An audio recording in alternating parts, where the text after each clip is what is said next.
Alright, so we've got a VoD review here for the Bad Dragon squad.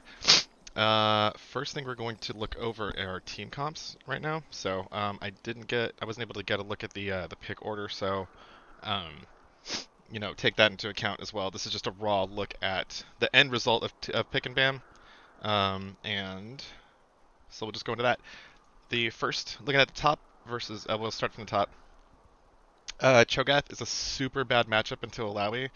Alawi being a juggernaut like Mordekaiser or Darius, they thrive on just murdering tanks. So, and Cho'Gath being a scaling tank, it's even harder because he's not really going to have an opportunity to bully Alawi ever. So she basically has the advantage for basically early game from laning all the way until end game. Cho'Gath may get to a point where he's got enough feast stacks and damage to try to one-shot the Alawi, but it's going to be incredibly difficult. Just like straight up, all things equal, both players are equally proficient on the champs. Alawi's going to have the advantage big time against Cho'Gath, so it's a huge mismatch in the top lane. I like the Trundle pick though. Trundle typically would be good too because you've got two AP solo laners. Pairing that with an AD jungle is really nice for the mixed damage profile. It makes them harder to itemize against defensively. Um, and the CC, the paired CC with Trundle and Cho'Gath is super good, especially in the long lane. So if it was anybody but a Juggernaut, I would say this would be a good matchup. But um, Alawi's just you don't, a Juggernaut like Alawi, Darius, Mordekaiser, you don't want to pair a tank against them. The tank will rarely have a chance to scale or outperform. So versus a Juggernaut, you want somebody with like a little bit more offense or mobility, something like Fiora, Riven, maybe even Gwen too. Lily also is really strong right now, but either way, just remember that like tanks are not good into Juggernauts at all. So uh, don't go for that. Trundle, super solid pick. I like Trundle. Not a whole lot to say about him. He's just a great all-rounder. He's obviously going to be a little bit better against a team that has a really strong frontliner, like with tank stats that he can steal. Red side doesn't have any of that really.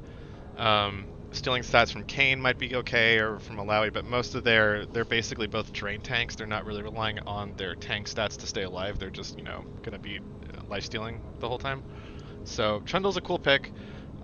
He's not super optimized here though, just because he's got no his ulti's just gonna be not delivering him the beefy stats that he really needs to. So Trundle by himself is not the greatest frontline fighter, but it looks like you had Cho'Gath as part of the plan for them to have a little Bash Bros frontline, but as outlined before, Cho's not going to really have a chance to scale versus this Alawi if the Alawi is playing it right. So I like Akali into Lux. Akali into Lux is awesome, especially if the mid laner is proficient at Akali. Got a lot of tricks to avoid Lux's skill shots and vision games, stuff like that. So I like the pick there.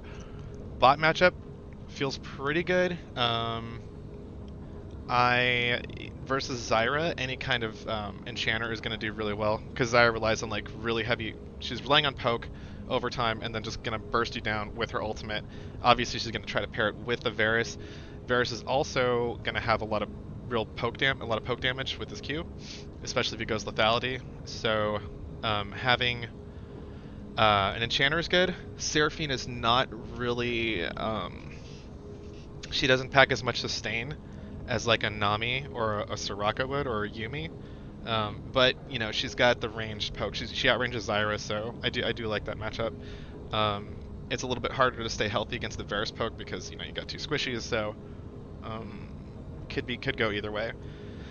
And then Ashe Seraphine is just a good combo. So I'd give both of those. I'd give those matchups the 50-50. So I think most of the matchups are even, with Trundle kind of being at a little bit of a disadvantage due to no real good targets for his ultimate, and then Cho'Gath also just having a really disadvantaged matchup against that Alawi. So it's gonna be really hard for Cho'Gath to get in the game, even with jungle support. So we'll move on to the next event. Okay, so next we're going to look at Akali versus Lux in the mid lane. Akali drops stealth. This is a gigantic wave Akali's in the middle end, so don't want to set anything off right away. And let's see, so they're gonna freeze the lane. This is a good position for the lane that you want it to be in for sure. Yeah, you want to keep Lux pressed up forward, so good position. Dropping the 5-pound strike. That's good. Building up a slow push here. And you got a giant wave. Lux steps up too far, lands the shuriken. That's great, good follow. Dodges out all the skill shots, gets the ignite. Right here, that's the win right there. That's the win right there. You got Lux's, you got Lux to back off the lane, and a turret shot's getting taken. At this point, it's time to leave. You're standing in turret range at level 3. There are 6 minions that have full aggro on you, and as you'll see, there's also a fight happening at the scuttle. So if we back up a little bit, we'll go back to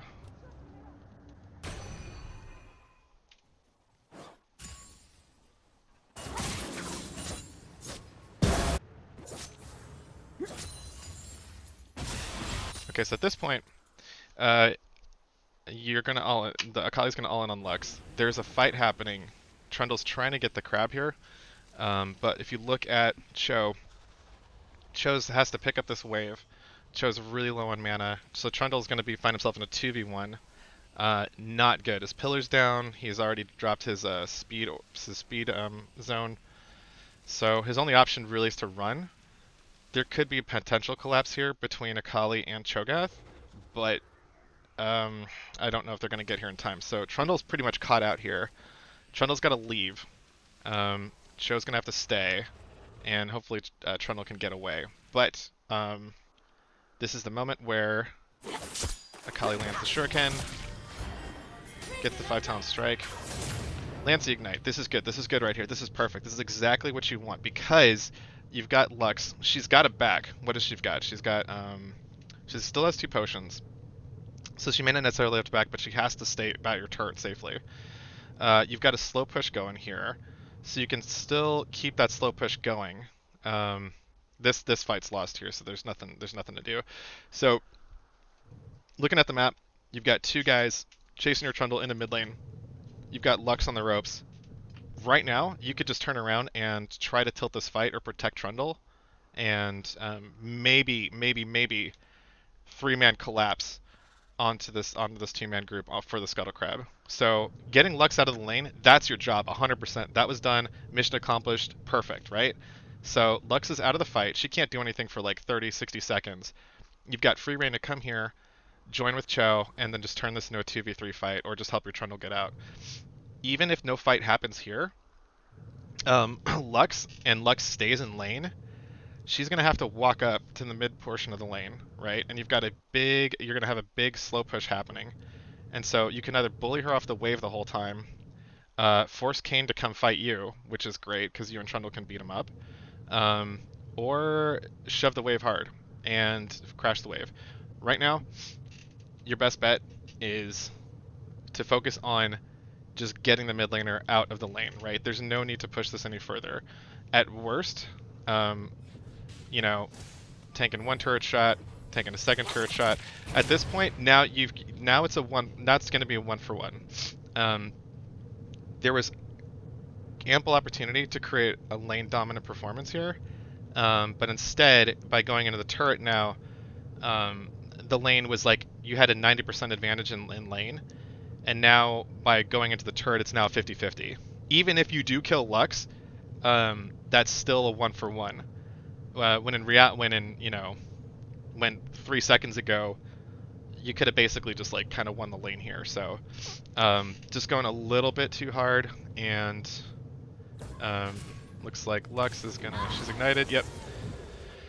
So that's not. Trundle has to flash out, and so Lux can freeze this wave now. She's got 2 friends helping her, or she can shove it. Probably gonna shove it.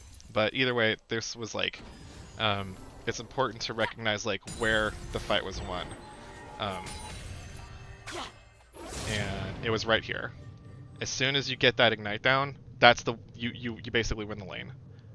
because you can maintain an XP advantage over her, you can have a roam advantage over her. There's really no need to turn like a 90% win lane into like a 50-50 lane, and that's what ends up happening here.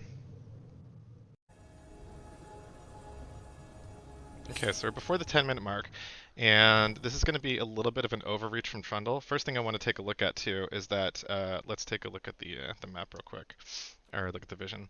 We're going to go back to Trundle and sweeping, sweeping, sweeping. Okay, so yeah, so Ocean Man beats up Kane. Now the thing to keep in mind here, right now, is when you are evaluating whether or not it's time to roam or to invade, you've got to look at the lane states. And right now, um, top lane, you know that you already got spotted, right? Trundle knows that he already got spotted by the crab vision. Um, Lane state looks like it's an advantage for Lux right now. And you just want to check the items too. It's about even there. Um, so before you invade, anytime you need to make sure that you've got both lanes on either side of that quadrant accounted for, right? So don't see Lowy. Lux kind of has an advantage. She has the positional advantage to where like she could collapse on you before Akali can get there, right? And Akali doesn't have enough of a lead to scare Lux off in the 1v1 quite yet. So um, the other important thing to take advantage to make sure of is looking at your CS, right? So Trundle CS is 30. Kane just showed his CS is 41, so he's definitely got an XP advantage for sure. Um, so Trundle's already level 5. There's a chance that Kane could be level 6 going into this jungle. So um, not seeing a Lowy, not knowing where Lowy is, which is she's right here, and having Lux being able to collapse pretty quickly. Positionally, this is a really, really dangerous thing to do, right? Kane's level 5, but he's got 11 more CS, could level up to 6 here, and Trundle's not going to have help in time, right? Lux and Alawi will both get here before he'll get any help. So not only is Trundle chasing a jungler with more XP here, um, he's doing it when he doesn't have the lane priority for it. So as soon as Kane gets spotted and sees Trundle's this deep in his jungle, his solo laners can respond. So this is buying some time a little bit. Trundle's going to force the fight. Lux is finally going to come over, and Trundle finds himself ulted by Kane. So the levels are level addition is going to come into effect. Alawi's here, she's level 7. You get the kill into Kane, but now Akali finds herself in a 1v2, which is not going to be a winnable fight, doesn't look like. Akali's going to try to escape. Might be able to outplay this here. No, Alawi just gets the kill. Alright, so yeah, this is very, very, very important. Before you ever invade, though, the main takeaway for this is to make sure before you go on any invade that you have priority in both lanes. For this to be a safe move at all, Akali has to have Lux totally shoved in a turret. Cho'Gath has to have Alawi totally shoved in a turret, and then that means they can respond more quickly than their lane opponents can. But right here, especially being spotted too, like Trundle got spotted at the crab, got spotted here on this ward. It's just this is really, really dangerous and overstepping. So check those different states. Check how much XP, how much stronger you are versus the opposing jungler, and also check what the lane states are for the surrounding lanes of that quadrant.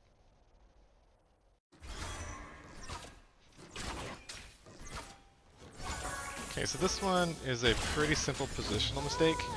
We've got Ashe stepping into a bush when Zyra's in the center side bush, which is going to lead to an all-in. Ashe has cleanse, but no flash. There's no way out of that. So, one thing to keep in mind, so right there, right, with Ashe's volley, but if you're not sure, Zyra's always going to be in a bush no matter what. Same with like Nautilus, Leo, or whatever. Any kind of engaged champ, doesn't matter. So what you need to have right there, Ashe had volley. What you want to do instead is put the volley into any bush that you think Zyra might be in, or ask Seraphine to throw some poke into there. before stepping up to any bush, because like 9 times out of 10, Zyra's just going to be sitting there chilling. That's her whole MO. Her whole kit is just designed to just blast somebody down with a single rotation, and the best way for her to do that is out of a bush. So always be sure to use your volley, use your range spells to make sure that you're checking those bushes before you step up in range on those.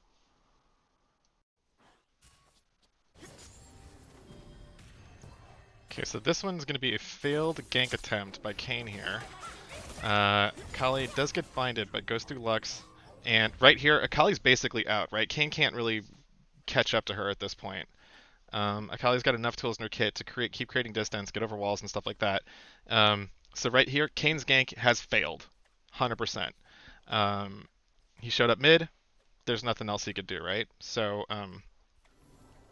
Lux throws her E, and then Akali takes damage from that, flashes forward, and then goes back in with the ultimate. So again, this is going aggro in something that could be just an escape.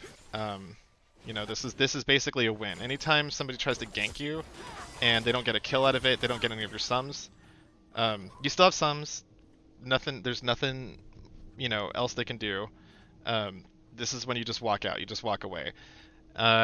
Turning around also shows that you're not checking out the level difference here. Lux is level 9, Akali's level 8.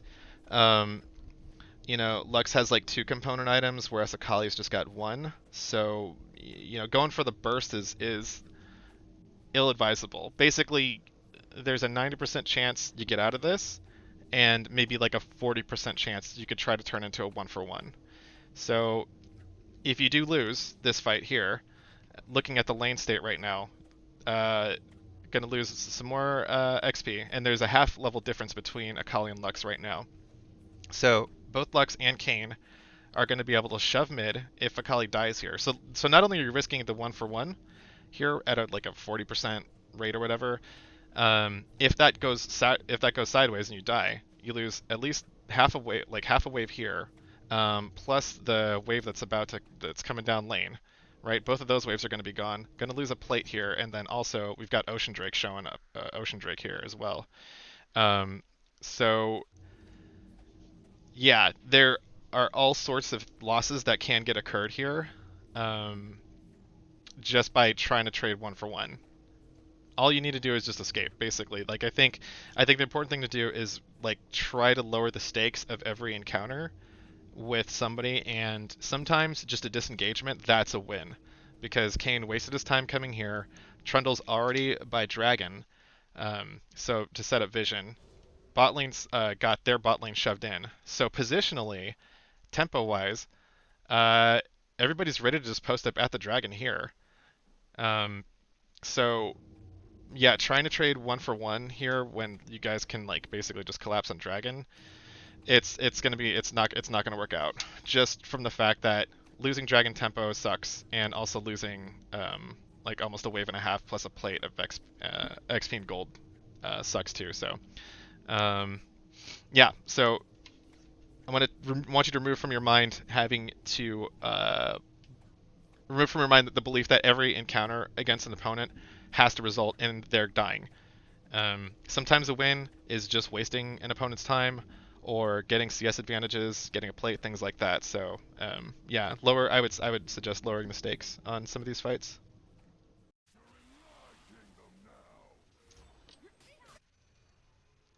Okay, and following that play, we've got a super hard chase from Trundle. Looks like he's going to go for Lux. Now right here, most important thing to evaluate, Lux's ultimate is down, but she's still level 9 though. And Trundle does not have flash. If you're going to make any run at Lux, you're going to have to be able to have you need your flash up to dodge out the binding. Otherwise, you know, it's a pretty easy shot for her, especially if she sees you coming from that far of a distance. So never fight somebody that's like 2 or more levels higher than you. Each level is worth a ton of stats, and even at 40% health, unless you have a way to dodge out their CC and get into melee range immediately, it's really not worth it. She's got flash, you don't. She's got ignite, you don't. This is just you see that health bar and it looks juicy, but the level difference and the fact that like Kayn is still like within earshot, whereas he's right here, he's by the Rift Herald. Kayn can join this fight too. So not only are you worried about having to dodge the Lux binding. That'll buy her enough time between the binding and the slow for Kayn to show up and make a difference here. So really ill-advised, super aggro here. Just definitely not worth it. Because yeah, Kayn shows up, Lux buys enough time, and opting into this fight too. Yeah, no real shot there, unfortunately.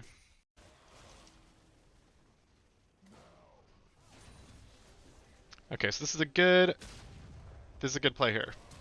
That's the end of the play right there. That's all you needed to do was get Kane's flash, right? Because the next thing to look at is where your teammates are and how quickly they can collapse, right? Cho, he's not a mobile champ. He's not fast. He's going to be, even if he were to walk through Alawi and help you chase the Kane down, he's going to take absurd amounts of damage. Alawi has her ultimate up. She's got flash. This is just a really, really bad fight. So just getting the flash out of Kayn, that's a win right there. And I think that's the most important thing that I want to stress to everybody on the team is that XP plates, getting summoner spell advantages, that is what are wins, not necessarily getting the kills, right? Because there's a lot of overcommits that I'm seeing on some of these plays, and Trundle's going to spend his flash too to chase Kayn, but Kayn is quick. He can go through walls, he can heal, and he can double back. And Alawi can double back onto Trundle here, which is exactly what happens. And now Trundle finds himself in the 1v2, having to run away. So it's really key that the team recognizes that. Oh, Lux is there for the dive too. Okay, yeah. So two things there, right? So Trundle overextended by chasing past the flashpoint of Kayn. So that was it, right? That was all that he needed. Um, but looking, and then when you're going to continue to chase, looking, you want to check your mid lane again before you pursue. Again, like same rule as always, general rule. Before you go into the opposing jungle quadrant, make sure that both side lanes are ahead and have priority, right? Cho doesn't have priority against Alawi. Akali does not have prio against Lux at all. You got to check the lane states, right? Another good way to do it is just to see like what are the gold advantages or what are the score advantages. Lux is 4-0 right now. Akali is 1-3. She's in no position to try to chase Lux, especially because Lux has her Ludens right now. She's way stronger. She's in position to respond more quickly, and you're just going deep in enemy territory. It's basically you're just kind of like picture like the two solo lanes as like guardsmen for their quadrant of the jungle, right? And you're trying to walk straight through the front door into their quadrant with two guards on either side with like giant halberds, right? They're gonna just chop your head off as you're trying to get through. You're not gonna make it out, right? So um, getting the flash is good. That's perfect. That's in some game states, because in this game right now you're down 4k gold. In some game states, when you're behind, the only thing that you're able to really go for are plays like this, where like you jump over a wall, you get a flash from Kayn, and that is it. That's all you're gonna do, right? A kill is not gonna get you back in the game. All right, them making a gigantic mistake will get you back in the game, but you trying to force plays is not going to get you back in the game, right? So you have to go for these little like incremental plays that are worth like inches when the enemy is like yards ahead of you. Totally sucks. I understand that. Been there before. Um, but that's the state. That's reading the state of the game, recognizing how far behind your team is, and what are actually positive plays that you can get a hold of. Okay. So yeah, keep that in mind. But I think that'll probably be enough commentary on this game. So we'll move on to game two from here. Okay, so let's look at these compositions from top to bottom. Yeah, I love the Mordekaiser into Malphite. That's an awesome matchup. It's very much advantage in Mordekaiser's favor. Obviously, Malphite wants to stack up armor. Mordekaiser deals AP damage, and he also deals percent HP damage too. He's fantastic against tanks. He just shreds short range champs, regardless of how much tank stats are stacking. So Mord is a perfect pick into the Malphite. Really like it a lot. Um, Moving on to jungle, Nocturne is so Nocturne is a very niche champion. He is one of the more specialized characters where he does one thing and he does it really well, and that means that he's only going to figure factor well into comps that specifically can take full advantage of him, right? So looking at the so one of the things that you want, one of the things Nocturne needs to do, he needs to farm to 6 fast, meaning he can't gank, right? You don't want him ganking before 6, which means that you need really self-sufficient lanes. So we'll go over the lanes first to make sure that we can see if we can facilitate that. So we'll come back to Nocturne later. In the mid lane, you've got Yasuo. You're picking Lux into Yasuo. I'm not a huge fan of that. Yasuo having a win wall has got like a lot of. I mean, Yasuo is basically designed to beat up anybody that's skill shot based, right? He's got all the dashes. He's got his win wall. Highly mobile, really fast. You can dash through the minion line, get on Lux's face while dashing all of her stuff at the same time. It is some people, if you're good enough on Lux, I think you could make it a skill matchup, but Yasuo just has so many tools that run counter to what Lux's game plan is that it's a really dangerous matchup to take on. So I would have preferred maybe somebody like a Kali or Galio's fantastic into Yasuo. Um, or you could even jump into a melee matchup.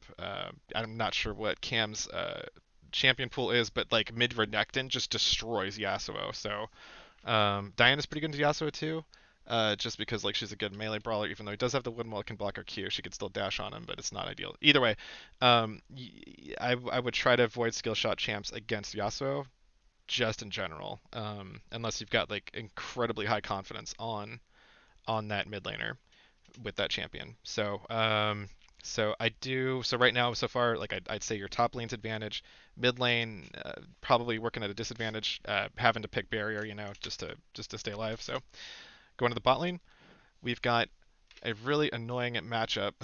uh, this would be an annoying matchup: Xerath and Morgana, right? Into Jinx Soraka. Jinx Soraka has a gigantic advantage here because Soraka's biggest weakness is hard engage. She wants to play against somebody who's trying to poke down, right? Because she can just spam heals all day. All Soraka wants to do is stand behind Jinx and make sure Jinx is the only legitimate target for Morgana and Xerath, right? Morgana's a little bit tricky because she can black shield Soraka's silence, which does kind of suck, but Soraka completely outscales the Morg and the Xerath. So really, Soraka's basically just in survival mode. Jinx has to do everything she can to avoid getting hit by a crowd control skill shot.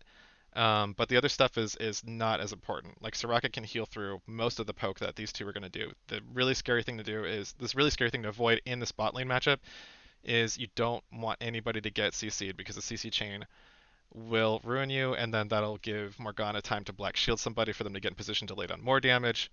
So best case scenario here, you have like an I straight line formation where Soraka is directly behind Jinx, always healing her, but also off to the side whenever their cooldowns are down to get up for a Q for to heal herself. So, but really in these matchups, Soraka versus Poke is just a HP battery. Jinx needs to sidestep the crowd control, and then you guys should be gravy. So this should be a pretty easy lane for you guys on the red side. Looking at that, look after the 3 lanes, we've got Nocturne. So as outlined before, Nocturne is a really specific champion. He is a fantastic assassin. He's a global assassin. He flies in the lane. Now, one of the things Nocturne needs is either some kind of sustain when he's diving somebody, which Soraka provides, which is great. But he also needs some kind of an initial initiation, because Nocturne doesn't want to just dive somebody straight up, right? Especially if they've got 2 layers of CC, which Morgana and Xerath both have, right? Morgana can throw the binding, and Xerath can throw the stun right after, and that'll go through Nocturne's shield. They'll get away, lay down some damage in response. So Jinx and Soraka do not have a ton of assist with the crowd control department, so this could be a tough lane to gank, right? Morg can also black shield his fear too. Um, so when you pick Nocturne, you want to make sure that you have like 2 lane. You either want to pick Nocturne against a split pusher, so he can punish the split pusher. If they've got a squishy split pusher that Nocturne can solo down, that's great. Or they've got a split pusher where Nocturne can just collapse on and make it a 1v2 that you can take advantage of. That's great. Um, but Nocturne can't. He's gonna have a hard time ganking any of these lanes, right? Because like Mordekaiser, his CC is not super great. he can't really like he's not really a hard initiator. Lux, for her to stop Yasuo long enough for Nocturne to ult in is going to require a binding, which is already, as described, a tough order because Yasuo dodges skill shots out, and bot doesn't have any real reliable CC for Nocturne to follow up on either. So given these three lanes, I think Nocturne is a pretty subpar pick. Um, unless you have a situation where their bot lane, which is crazy squishy, overextends. If they're pushed up to turret, then it works. But that adds a condition onto Nocturne's value for your team, right? Like Nocturne is good if they do this. You don't want to have your conditional advantages based off of your opponent's behavior. You want them based off of your team's behavior, right? You want good setup for Nocturne. You want somebody to help facilitate his ganks and everything else like that. So um, I would reserve Nocturne for those specific team comps where you're building around him and setting him up for success. The other factor too is that since he's trying to farm till 6, you don't want him ganking at all. You need his ultimate as soon as you can, and the lanes need to be self-sufficient. They need to be advantaged, right? So Nocturne either needs facilitators in his lanes, and he also needs um, lanes that are going to create pressure and allow him to farm safely. So Lux is not going to create any pressure against Yasuo typically, if all things even. Mordekaiser should be able to create pressure against Malphite, um, and the pressure and there's no pressure from your bot lane. Soraka's going to should be playing this passive and just healing. Jinx really is not going to want to push up against these two, especially wading through all of this AoE damage. It's going to be hard to get CS without taking, shots from it. So um, you've got no prio bot, you've got no prio mid. Um, so that's going to make it really. So that's going to make Nocturne uh, a little susceptible to losing scuttles, maybe even in invades or something, depending on how much of a difference the solo or mid lane and bot get. So overall, the Nocturne is a super super dicey pick. Um, just yeah, you just remember the conditions for picking somebody like Nocturne: self-sufficient, high pressure lanes, and gank, a little bit of gank assistance. Those are the two things that you need. Yeah, that's it for compositions. We'll move into the action next. Okay, so we've got here an example of an overextended play on account of Jax, right? He comes in, jumps, misses the counter strike, flash goes down, right? Mordekaiser's out.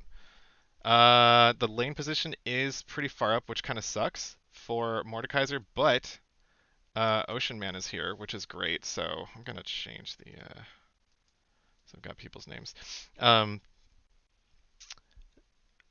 so Jax, he's gonna overextend, or he's gonna extend the play way too far, right? Like he needs to get out. He can't stick around. He can't stay here. Ocean's got the right idea. Um, Jax finds himself too far up. His leap strike is down. He's gonna get pulled back in. Gets the stun off. Doesn't matter. Easy first kill. Easy, easy, easy kill. So great, great positional play by Ocean Man there. So typically you don't want, obviously, like I said, like you don't want to farm, but if Jax gives you the free 1v2 like that, you're going to take it every time. So this is a good move by Ocean Man to check the jungle, and yep. So he shows up mid, gets a flash out of Yasuo, very nice, good opportunity. So those are the kind of ganks that you are able to get away with as Nocturne if it's like just presenting itself. So despite my earlier commentary about wanting to farm to 6, if you could just walk into lane and get a free kill, that's awesome. And if you can walk into lane and get a free flash after that, even better. So yeah, good props to Ocean for that. So we'll see where it goes from here. So this one's just an easy kill. Cans gets the Yasuo to overextend. Ocean Man is there with the ultimate, and that is great. That's exactly what you want to see with the Nocturne. He hit 6, dropped his ulti, and he is roaming around the map, so that's perfect. Got a shutdown, got Campbell back into the game. Is exactly what you want with that Nocturne. So ideally, you're going to create opportunities for Nocturne on cooldown. Every time he gets his ultimate up, he's ganking. That's what you want. So, and it looks like he's got a 10 CS lead over Jax. So, no worries in pushing that lead and getting a little bit of invade action after that kill. So, nicely done.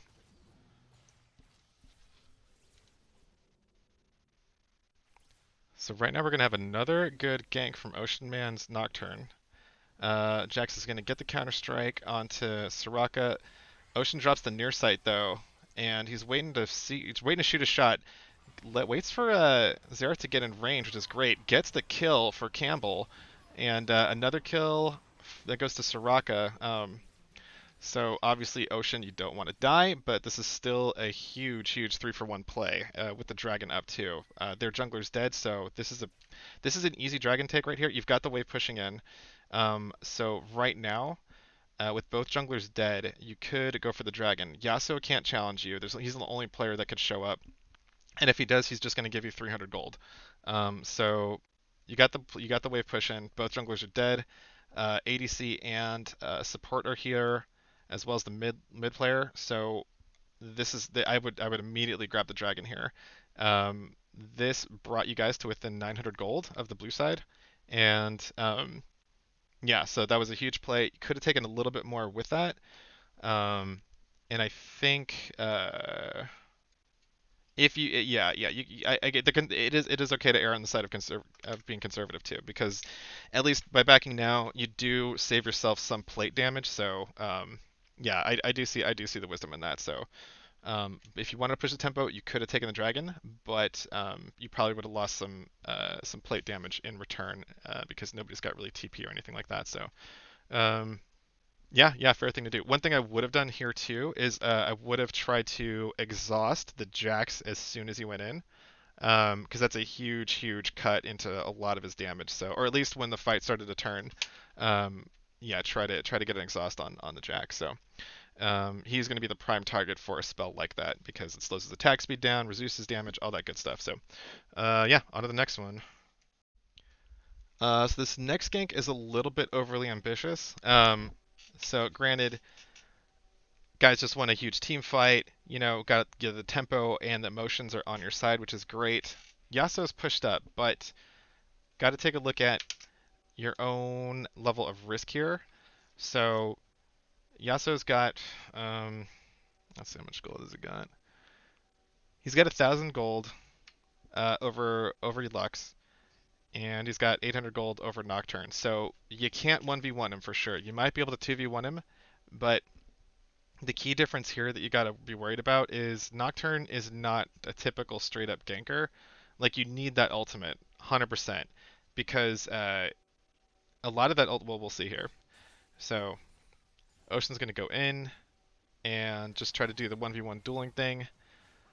Spell Shield's the Tornado, which is fantastic, really nice mechanical play. But the Xerath is there though with the ultimate to assist in some extra damage. So Yasuo, he's going to be able to turn this around, make it a 1-for-1.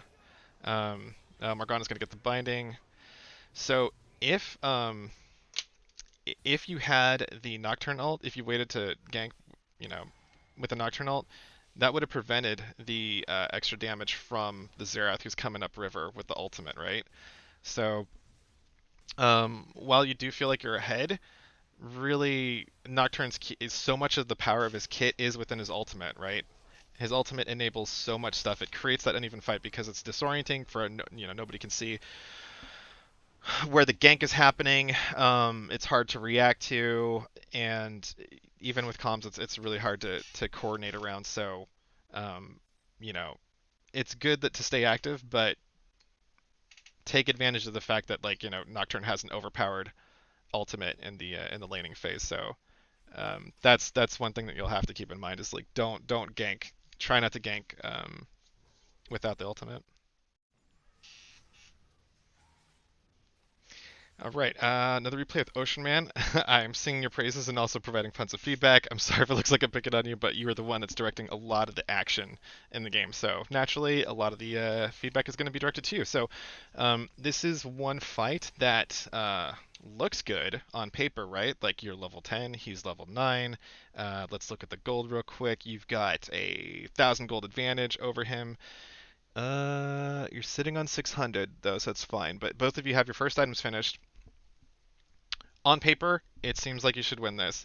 Nocturne does not win this fight, though, as you have discovered, because Jax has just naturally got a kit that avoids a lot of the damage Nocturne does because you're an auto attack champion. His counter strike avoids a lot of those auto attacks, and he's just a duelist. Nocturne isn't. Nocturne's a ganker. He's an assassin. He wants to kill squishy targets, not take on targets that fight back really hard. So, in order for you to win that fight, you have to have a gigantic lead. It's possible, but you don't have a large enough lead to do that quite yet. So, and part of that's gonna just develop over time as you get more used to get more game experience and stuff. So yeah, just a quick note there. That's it. On to the next thing. Okay, so I've got a quick note for Soraka here. So this team fight, it's a little bit rough. Jax like completely overextends, just ints right into the middle of four teammates, which is great. And so it looks like Yasuo, who's crazy fed, is going to try to be a superhero here. So the most important thing to do is right there. That the silence for Soraka is the most important peeling tool that she has against a champion like Yasuo, and it's so critically important that you do not use it early and that you wait until somebody jumps on your AD carry first, right? Um, Soraka is a reactive healer. She doesn't have shield, so whatever Soraka can do to stall out the enemy damage long enough for her heals to catch up, that's the best game plan possible, right? Right now, silence is on cooldown for 14 seconds, and that is your major tool against caster-based fighters like Yasuo, um, or like Riven or something like that, or Renekton. Anybody that uses needs to use spells to do their damage.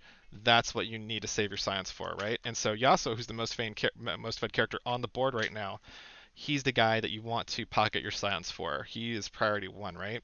Um, so we'll go ahead and keep going. Yasuo is going to dash through everybody, land his Steel Tempest. Right there, um, Malphite just beeline straight for Jinx, right? He's going to follow up with two spells right after that. The only thing that Soraka really can do to stop that, because this is a full AP Malphite that's going on here, is that right here, that's where you would need to drop your silence, right? As soon as he goes unstoppable and goes onto Jinx, right? Because if he goes into silence, or if he jumps on her, you silence there. He can't cast any follow-up damage, right? So all Jinx is taking is the burst damage from the knockup, right? And if you could see quickly, the first hit of that took her down to three-quarters health, right? The second magic attack took her down to half health. Yasuo is loose right now. Um, he just killed Mordekaiser, and he's going to follow up too. Yasuo also needs to use his abilities to do a lot of damage. So, had there been a silence under here, there might have been a chance for Jinx to escape, right? Um, there's no sums, but it would at least stall the damage long enough for you to try and rapidly heal through a lot of damage that they're doing, right? Because I don't think. Yeah, they don't have grievous wounds yet, so you would get full heals on this on your target here.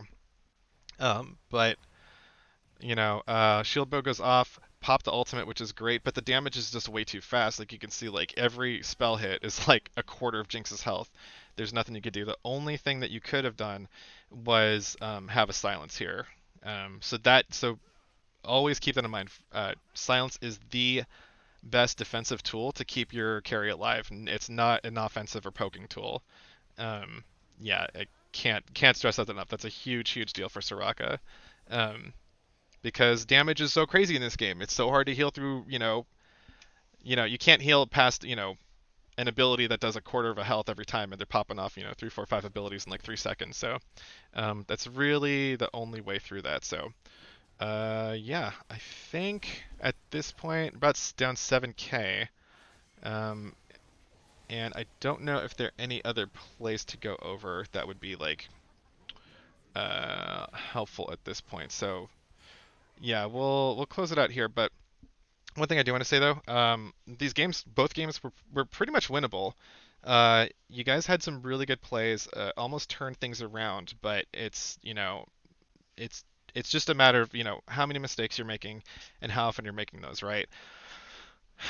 League is just as much about performing well as it is about minimizing your mistakes and capitalizing on the mistakes of others. So, I don't think you guys were outclassed in either of these matches. I don't think that these games were unwinnable due to like any outside factors. I think these were just plays, miscues, experience, things like that that, created these goal deficits because you guys did have some really good plays here. You guys got some good shutdowns, and, it's just a matter of recognizing where the gaps are and taking advantage of that. So really, I wouldn't look too down on these two losses. Your total win rate of the weekend was really good. So, keep that in mind for sure. It's always, kind of a salty taste to lose two in a row like that. So, I've been there. We've all been there. But yeah, just, you know, if I was, because I have no idea what the ranks are of either of these two teams or, what your relative experiences are. So, to me, from the outside looking in, these games looked pretty even. And you guys kept the gold pretty competitive for a while for most of these games. So, just yeah, take that into consideration. Don't feel too down on yourselves. There were only a couple of mistakes that turned the game sideways, and they're mistakes that are easily fixed. So um, yeah, so just kind of take some personal notes from the feedback and keep a little sticky note next to your computer and work on that and see if you can focus on that. So that's really like the main thing is like the easiest thing to do is work on one problem at a time instead of worrying about like 50 different things. Just focus on like, oh, okay, so for Ocean Man, I would say, pay attention to the lane states before you go invading, and make sure that you're picking Nocturne into a comp that helps facilitate him. And yeah, just work on those two things. Really, just like ask yourself every time you go on an invade, like, do my lanes have priority? For mid, I would try and focus on recognizing that getting a summoner spell advantage is indeed a win, as is getting time in lane XP advantages is also a win. So reducing your expectations for what a win feels like for you in lane. You don't need to get the kill in order to get the advantage. In fact, like a lot of higher elo games, they you could lose lane by taking a back at the wrong time. They're not outright killing each other. You don't see them like flashing into turret for potentially one for ones. So, just focus on that. You will encounter players that will present themselves an easy kill, and that's when you absolutely should take advantage of that. Um, but just be very careful about forcing plays. So, um, everything else I saw from other people, I think it was just minor positional stuff. But I think yeah, those are things that you'll kind of like pick up over time. But this is a brief VoD. I don't have time to like get into like deep detail with everybody, but those are the two standout areas that I thought could create some pretty big noticeable improvements. I think. Um, yeah, because I don't think these were too far off. Usually, it only takes like a couple of plays going sideways to lose a game, and it's easy to stay in team games. It's easier to stay disciplined and maintain your lead and not throw. They're not going to throw as easily as you will see a disorganized team in solo queue might do, for example. So either way, that's all I've got for now. If you have any questions or comments, concerns, whatever, hit me up. And yeah, I'll let me know when you want another VOD review like this, and I'll take care of it for you. So take care, guys. Bye.